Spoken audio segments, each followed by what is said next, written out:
Mabasa po natin sa sulat si Pablo po sa unang Thessalonica or I think second Thessalonians. Siguro, first verse po na po. First Thessalonians. Tingnan mo na. First or 1 Thessalonians or 2 Thessalonians. I'm not sure, pero siguro silipin natin. 5:21. 5:21. First Thessalonians 5:21 po. Prove all things. Hold fast that which is good. Amen. Matagalog pa. Subukin ninyo ang lahat ng mga bagay, ingatan ninyo ang mabuti. Yan po sinabi ni Apostol Pablo. Subukin ninyo ang lahat ng mga bagay. Ang liwanag, ano? Kung iintindihin po natin ang mabuti yan, is it a commandment? Yes. Commandment yan. Hindi yan kung gusto mo lang. Ibig sabihin, para malaman mo yung totoong tinanggap mo talaga, magbibigay ka ng effort na alamin, suriin. Amen. Yun yung karakter ng isang Berean. Ibig sabihin, ang isang Berean pala, gumagalaw. Gumagana. Hindi siya stagnant, hindi ka spontaneous. Ang ginagawa ng traditional. Yung comparison po sa traditional, ganito. Naririnig din po nila ang truth sa pamamagitan ng pastor, sa pagkito. Sinasabi nila yung truth, tama. Let's say, for example, Godhead. Sinasabi doon sa pulpito yung Godhead, na doctrine, sinasabi. Ngayon, ang member, po, makikinig, bubuksan ang Bible, pakikinggan nila mabuti. Okay? Just to listen their own ministers. Nakaupo lang sila, nakikinig lang sila, nakabukas din ang Bible nila. Yung iba, ayaw mabubukas ng Bible eh. Dinibase na lang nila na, abisado ko yung sinasabi niya, tama yan. Or, ang sinasabi nung kinikilala niya, pastor ko yan, lahat ng sasabi niya, tama. Yeah. Para bang hindi na nagkakamali. Oo nga. Yes, ginawa nila yung pastor ko lang, absolute. Hindi na pala si Berban, no? Hindi na sila nag-relay down sa sinabi ni Paul, search, prove, all things. Sa amin ay ganyan, Brad. O saan niya na? Sa inyo po yan. Dito na lang na. Yan, so, pwede niya na sulatan yan. So, for example, yung Godhead nga po, diba yung Godhead, yan ang pinaka-controversial eh. Diba sa atin, yan ang controversial. The scripture pastor about the Godhead, tinuro niya yung tamang doktrina ng pagkilala tungkol sa Diyos. At narinig ng member, at nalaman nila, who is God? Ang problema po, sa traditional, hanggang memorization ng sunod lang sila. Oh, naniniwala sila ng katotohanan kasi sinabi ni pastor eh. Yun ang tinuro ni pastor eh. Pero sa personal nila sarili, magkaiba doon sa ginawa ng pastor. Kasi ang pastor, nagsuri, pinakaralan. Pero sila, nakinig lang, narinig lang. Diba? Ngayon, pag dumarating sa pagpapatotoo na. Kasi ang sabi ni Pablo, to prove all things, sinaliksik mo yung sinabi ng pastor. Tungkol sa lagi, kahit anong doktrina. Sinaliksik nung Berean. Actually, Berean, sasaliksik eh. Patunayan ko nga, no? Ito. Tsaka, yung salitang prove all things, may kalapit po ng labor. Ang labor natin sa pakikinig, habang nakikinig po tayo ng pag-uanan ng galit, nagsusulat ka. Nagtitake note ka. Pinoprove. Pinoprove mo talaga. Sinasala mo yung sinasabi. Check sa bahay. Sinadjust mo. Then pagdating sa bahay, hindi mo itatabihan. Papalikan mo ulit yun pag meron kang oras.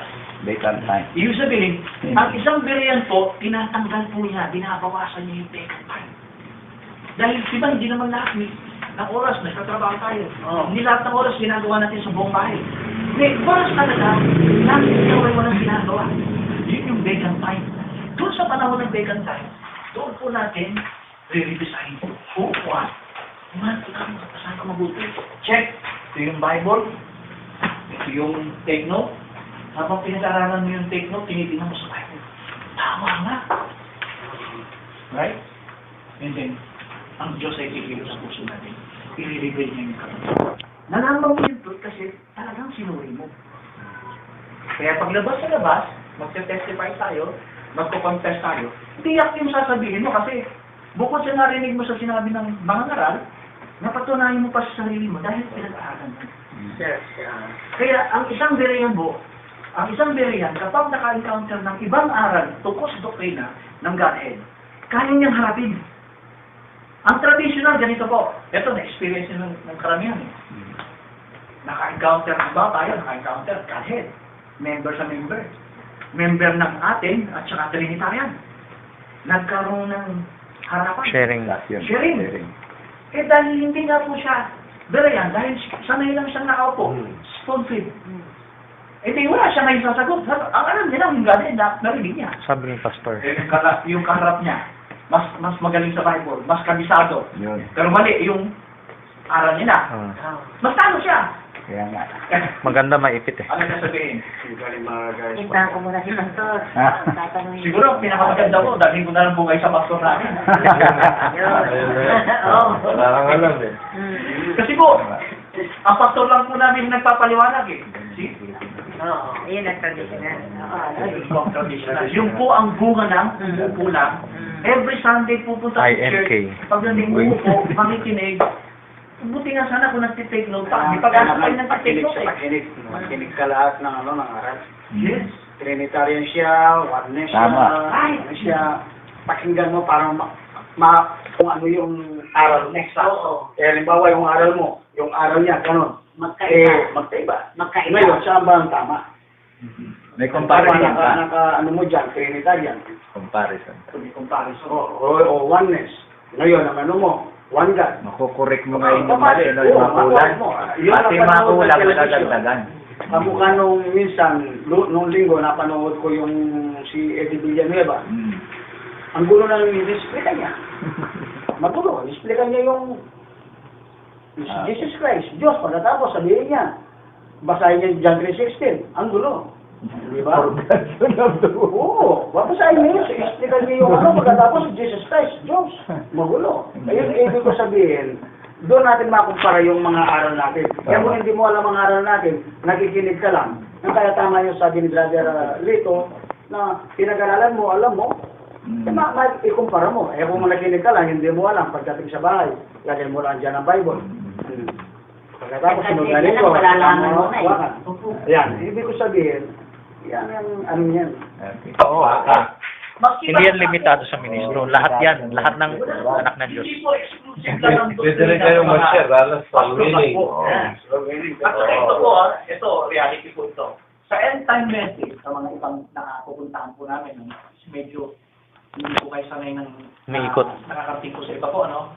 Eh, pero parang tingnan namin sa inyo. Sa ibang grupo po ng end time, ang babae bawal ang Yan. dito. Nako. Oo.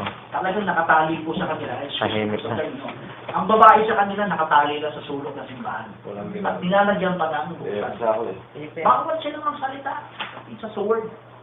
Pero sa pinag-usapan po natin ng progress. Tagaluto lang. Hindi po. Ang salita ng Diyos para sa lahat. Yes. Amen. Kahit bata. Hindi i-voice out din ang Amen. karapatan namin na Amen. malaman lahat ng mga. Oo. Amen. Lahat. Kaya sabi dito, Kasi hindi ni... yung, sabi po dito, present truth. Tingnan niyo po yung inyong ano. Mababasa niyo yung present truth.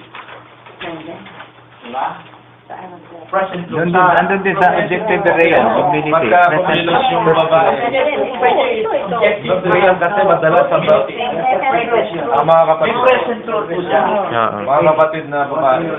Isa kasi mas effective kayo pagdating sa solving. Yes. Oo.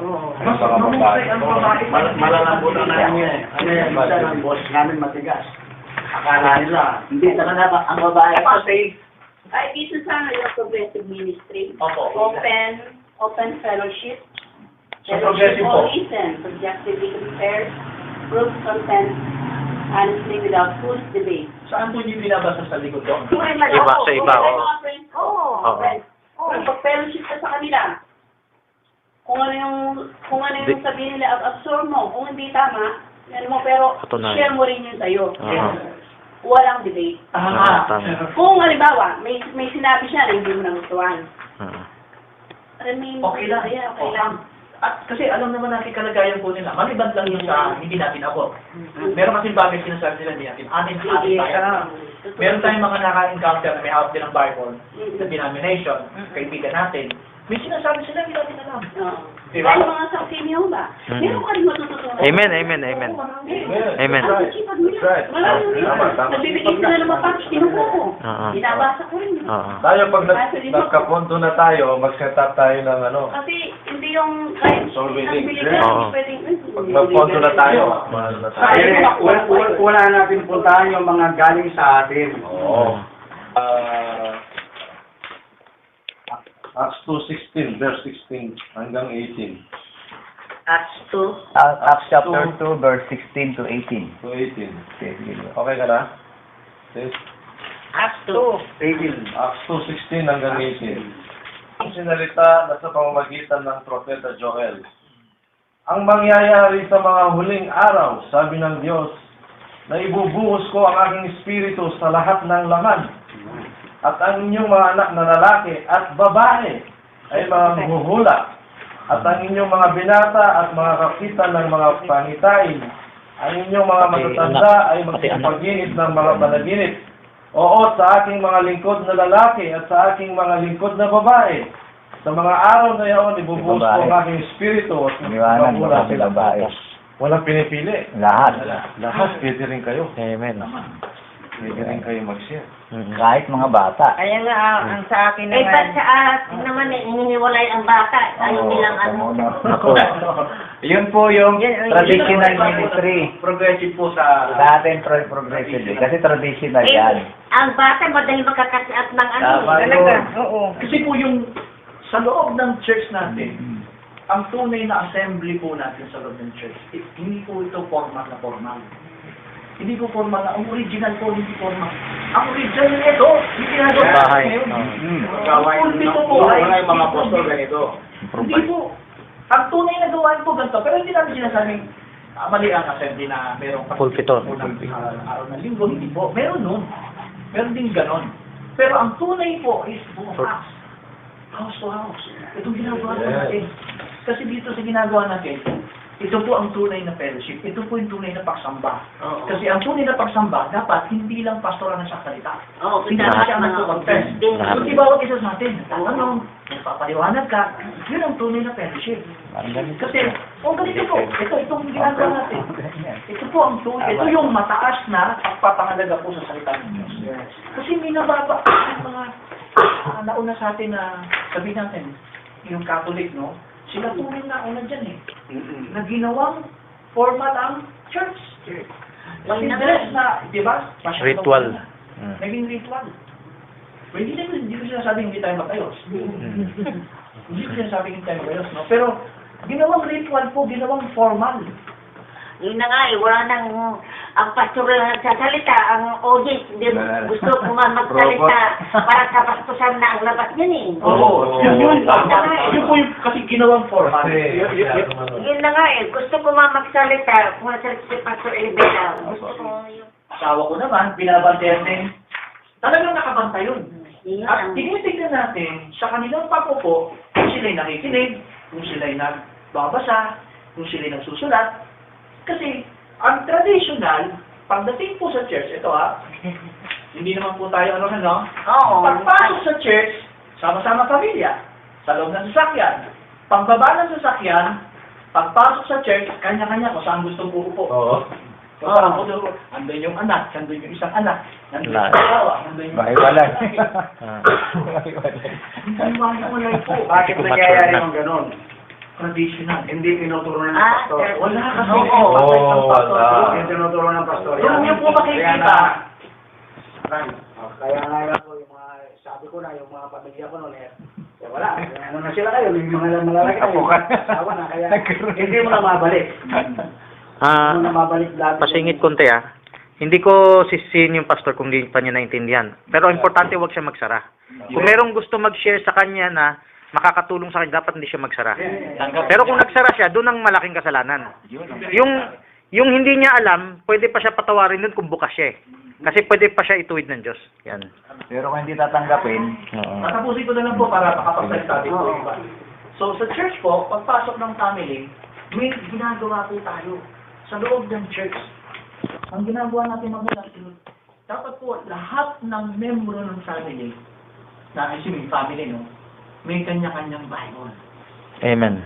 kanya-kanyang Bible. Bukod yung Bible ng Set mga ko yung magulang. mag-apply. Bakit lahat isa meron? Amen. Kasi sasanayin natin na pag Jake. pupunta pala ng church, kailangan And Jake. dala akong Bible. Eh kung mga anak natin maliliit pa, And Jake. kung tinuturuan na natin sila, tinitrain na natin sila, makakasanayan nila na pag pupunta sila ng church, kailangan may bitbit ako ng Bible, may bitbit akong notebook at ballpen.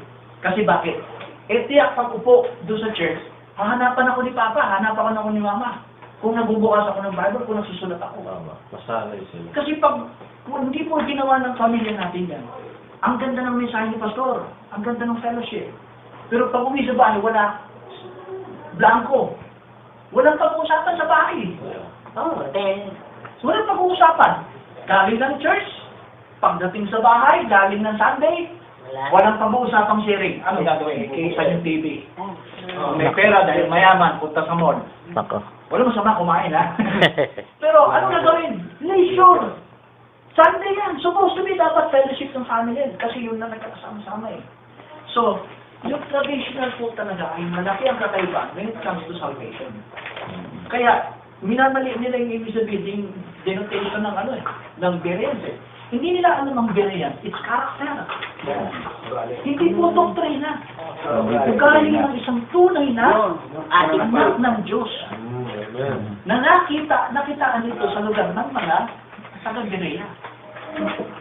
Genius yun eh. Kaya nga, pinasulat po ang Acts 17. Buksan po natin, sige, para at least eh. Tapos, konting ano na po. Halong naging mararangal ang mga ito kaysa sa mga taga-Thessalonica sapagkat tinanggap nila ang salita ng buong pagsisikap at sinisiyasa sa araw-araw ang mga kasulatan. Kung tunay nga ang mga bagay na ito, Ang mga taga-Berea ay sinisiyasat ang mga kasulatan kung tunay nga ang mga ito. Yun po yung karakter. Genius sila, no? So, Ipag. yan po ang kalagayan ng Kristiyano sa panahon po ni Pablo. sige nga sa GIS, maparalan ninyo yung sa, akit tayo ng isa, 17 GIS. At sa pagdakay, tinaroonan sa gabi ng mga kapatid, si Pablo at si Silas sa Berea. Sa Berea. Na nang dumating sila doon ay nagsipasok sa sinagoga ng mga Hudyo. Pagkatapos kung siya na. Ibig ko sabihin, ko na lang yung, para alam natin yung Berea. Okay. Taga Berea. Amen. Kaya silang nagsusuri. Mga Hudyo po sila. Ginamit lang po natin, nilagyan natin ng N. Kasi Berea po eh. Dinagdagan po natin ng N. Sa grammar po, ito'y Tao. adjective. Para maging tao. So, ito'y para maging tao. Character. Sige po. Sa 12, para maano natin. 12. Kaya na marami sa kanila ang mga nagsisampalataya. Ganon din sa mga babaeng Griyega. Babae Ay, Greg. Griyega, na may mga kalagayang mahal at sa mga lalaki na hindi kakaunti. So, ibig sabihin kahit mga babae. Sino po? Chapter 4. Chapter 4, verse 3 po ata yan. So, Partner Protestant, ito Tagalog yan. po. 40 po.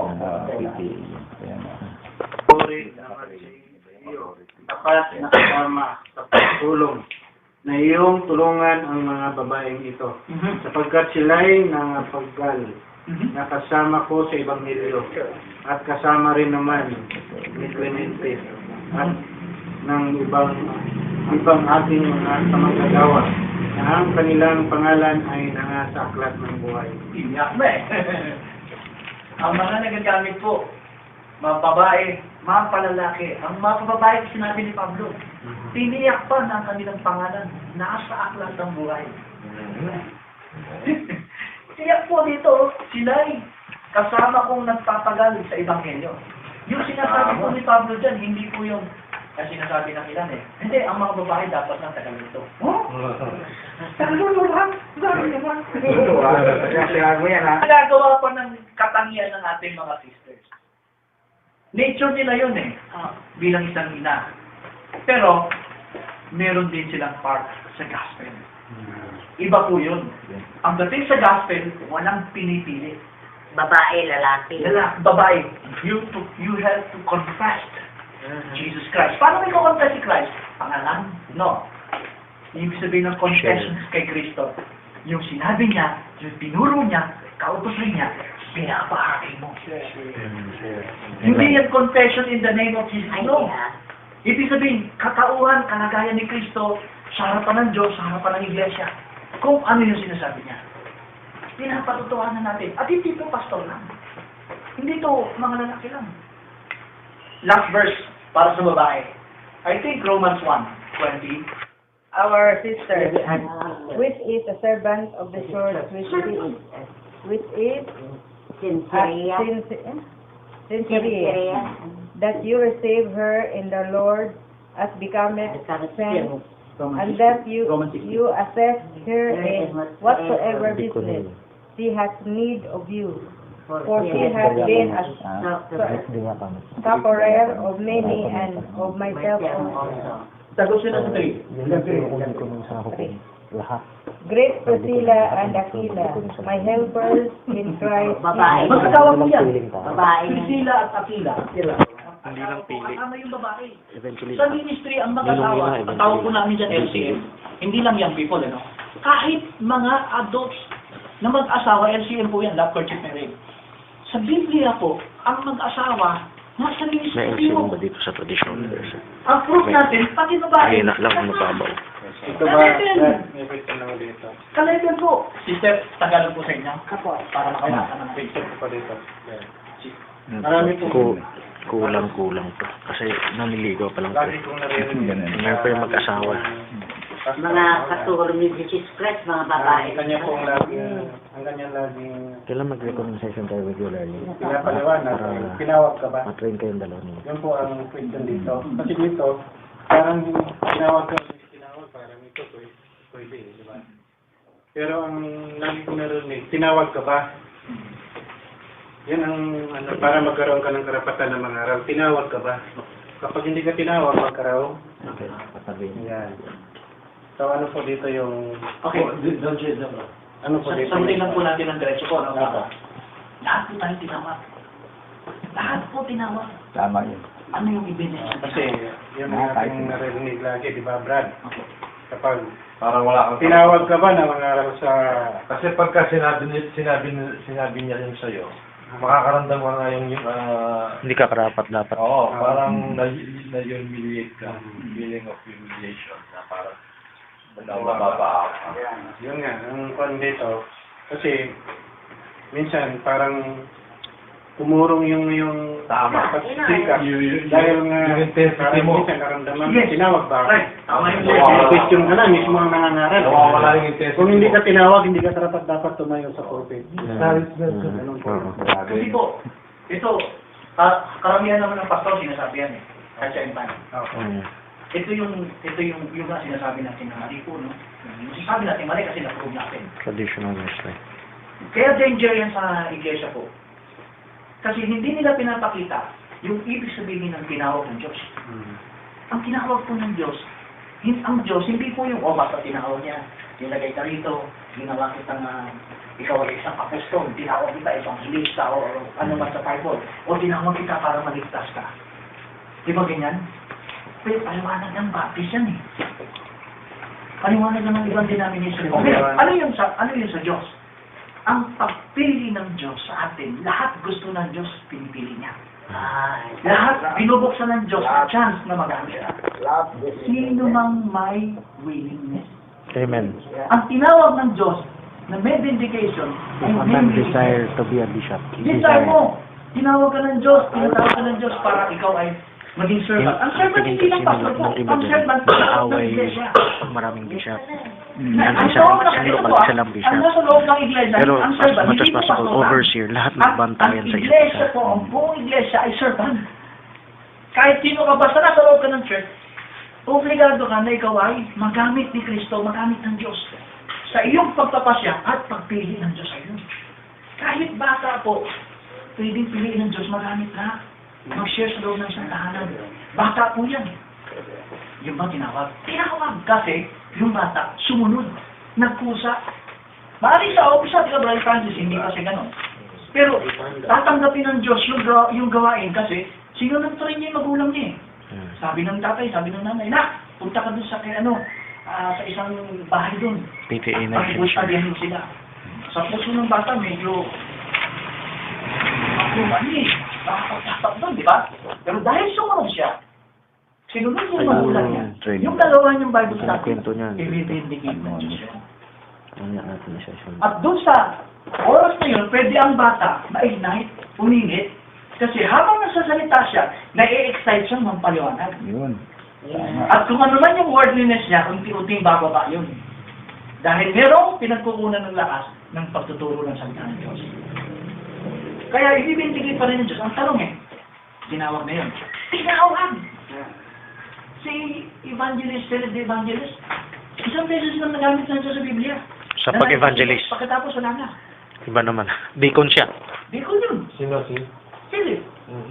Oo nga. Nakalagay sa Bible yun eh. Felix, sa Acts, sa Book of Acts. Di ba?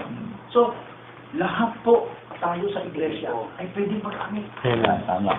Pwede po. Sige. Dito po sa binasa natin, Romans 16:1, mangliwanag. Sir, pinag-usapan po natin babae po. Sa Romans 16:1, tinawag po ang babae at sa isang tali ng Diakonos. tinawag ng diakono. Tanong, nasa yung Yan diakonesa? hindi yan sa alin yung original Sa manuscript. iglesia, ayan si meron. Ayan si meron. Sa church natin, may tinuturing na ganyan. Pero hanggang dun lang sa isip. Hanggang sa pagturing lang eh.